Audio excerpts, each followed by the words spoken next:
Shower renovations. Easy, right? As you will find out today, they're not so easy. There are a lot of decisions to consider. So, in today's video, we're going to discuss how we transformed our shower, our 16-year-old shower, from this to this.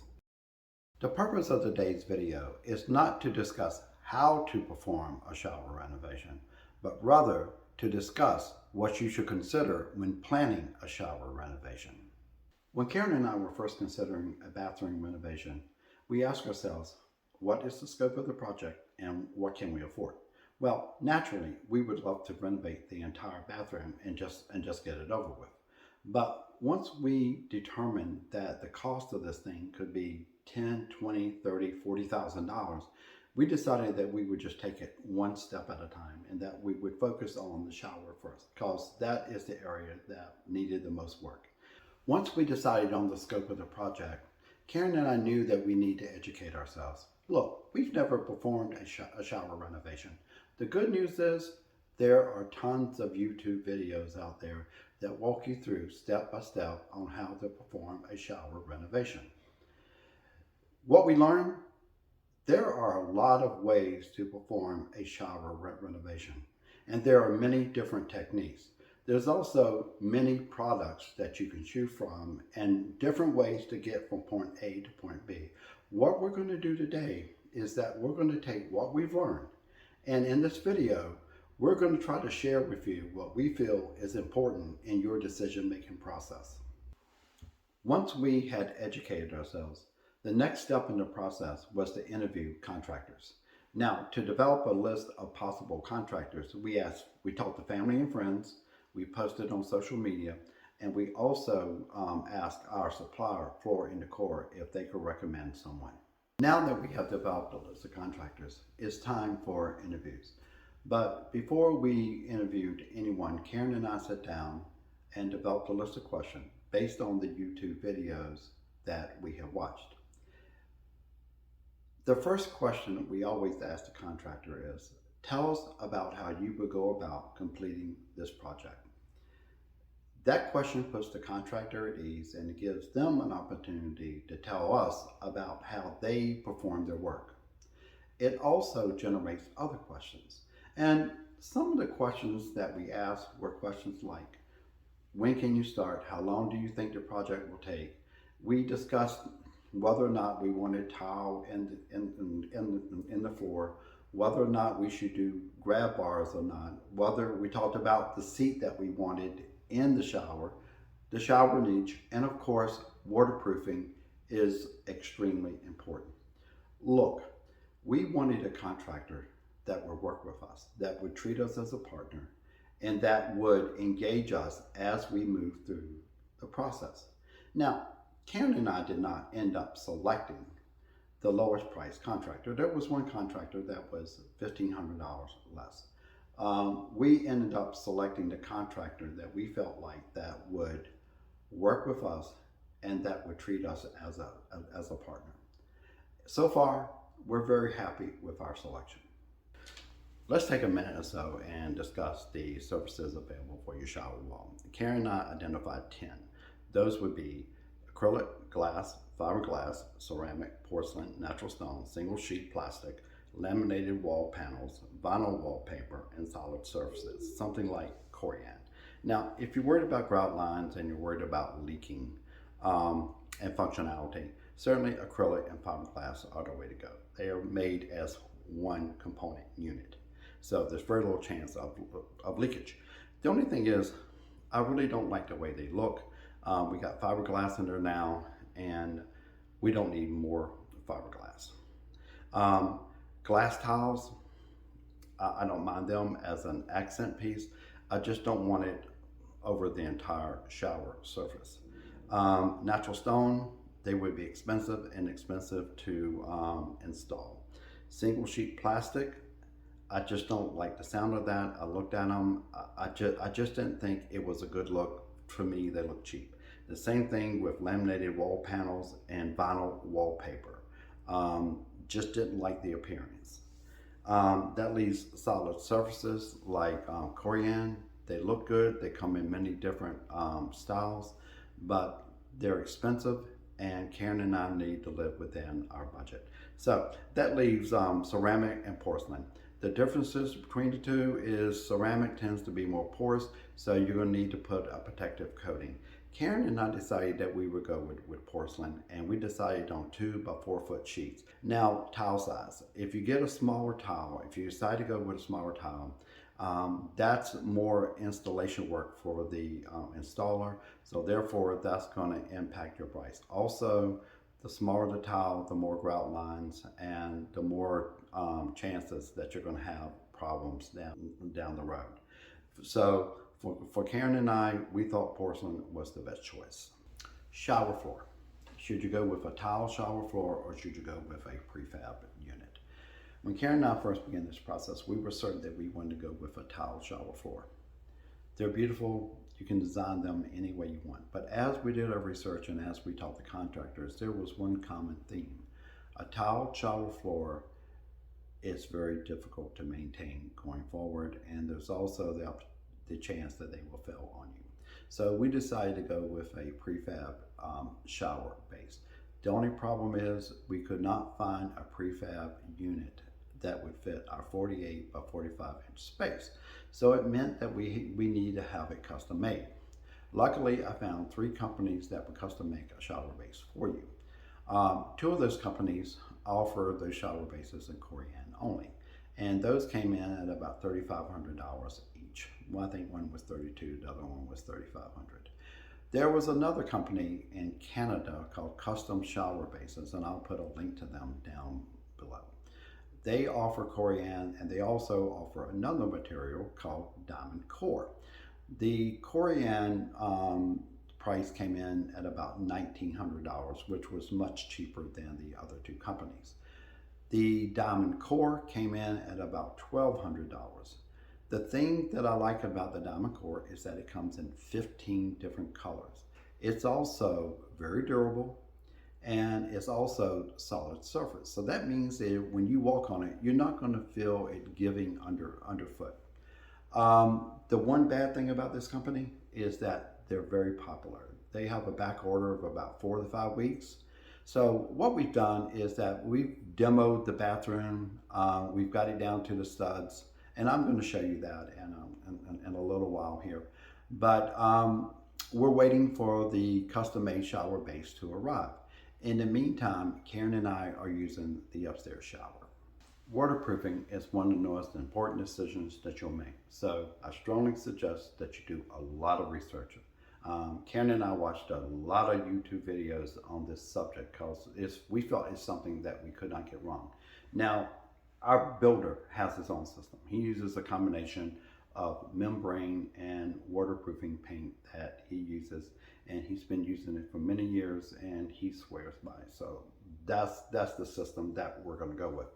But during our research, we did find something called the Curdy system by Sluter. It is supposed to be the Cadillac of waterproofing on the market today. So it might be something that you might want to take a look at.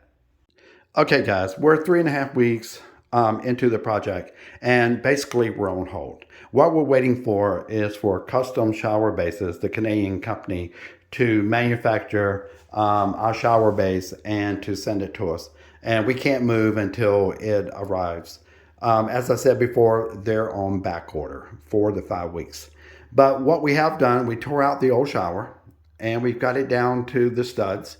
One thing that we found is that this wall right here and this wall over here were bowed. The studs were bowed. And that needed to be corrected because the last thing you want to do is try to put tile on a bowed wall. So I told the builder that's something that I would take care of, and I did. I cut the sheetrock back midway of this window right here, and using my electric planer and new studs, I was able to straighten this wall to within 1/16 of an inch. And that's really what you're looking for, because if you don't get it straight, the finished product is not going to look right. One other thing we did, we also framed in the shower niche. This is where it's going to go. We also put backing board here, and backing board here. And we're putting this here just in case we want to add future grab bars.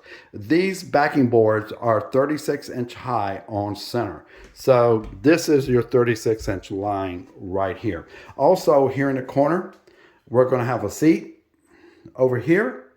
And one other thing that we have that we had to do is I had to move this light 3 inches. And why did I have to move it 3 inches? That's because, let me show you right here. The old shower came out to here. That was 33 inches. The new shower is going to be 45 inches.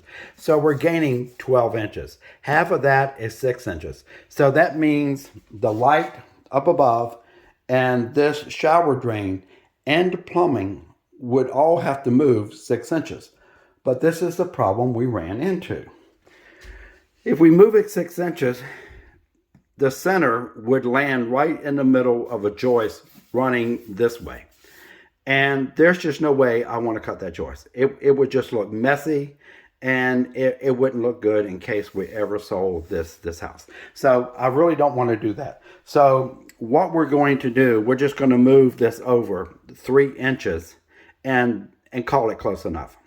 And I don't think anyone will ever notice that. So what I did is I moved this light, and all I did is I just went up there and I cut out a piece of sheetrock. There was a canister in the ceiling. I just slid it over 3 inches and then cut a new piece of sheetrock, cut a hole in it, and put it back up. And all we need to do now is just repair that. And that'll just, all we have to do is just tape it, put some drywall mud on it, and then sand it. And we're good to go. Now, one thing that we're going to have to do, of course, is repaint this entire bathroom. But we were going to do that anyway. So for now, we're on hold. As soon as the shower base gets here, we can wrap this project up. Guys, today is January the 19th, and the contractor completed the tile work today. I wanted to give you guys a view of the shower before we put the doors on. I did order the door today. It should arrive January the 27th, and the contractor is going to return to install it for us.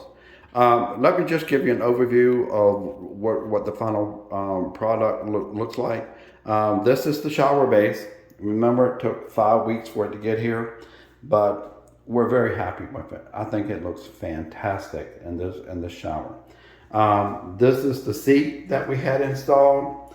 This is 18 inches to the top of the seat from the floor. This is the shower niche. It's 48 inches up to the bottom. And then I think the actual niche itself is 14 inches. This is the accent that we had installed. We're very happy with the accent. It looks fantastic. The shower hardware is oil brushed bronze, and it looks really good. Now that we've purchased this, now we're gonna need to put new fixtures on the for the faucets in here. So I'm gonna replace those, and also we'll probably end up replacing the vanity and the vanity top. But for right now, we're very pleased with this. I'm sorry I can't get the entire shower in the frame here, but I think you get an idea of what it looks like. The only thing I have left to do after this is I want to paint the entire bathroom. As you guys may remember, we had to take some of the sheetrock off this wall here to straighten the wall. So that means I got to put the trim back on, and I got to put the baseboard on. And I'm not going to do that until they install the shower door. So we're very happy with it. Once the shower door is installed, I will come back and give you guys a view of the finished product. Also, I want to talk to you about a few things about the shower door that we had to consider, and that you should consider also if you're going to renovate your bathroom. Guys, it's February the 7th, 2023, and guess what? The project is now complete. They installed the door yesterday. It was installed by a husband and wife team. And man, were they great. They did a really good job, and we could not be happier. One thing about this door, notice that the fixed panel is on the left-hand side. The reason why we did that, had we placed it on the right side, it would have made it difficult to get to the controls inside the shower. So that's really something that you need to think about. Also, remember the window, and I had to take down the trim. Well, I put the trim back up and painted it, and I think it looks great. The baseboard is down, and while we were waiting for the door to be installed, we purchased new hardware for the bathroom here, and now even the doorknobs and the floor register, everything matches.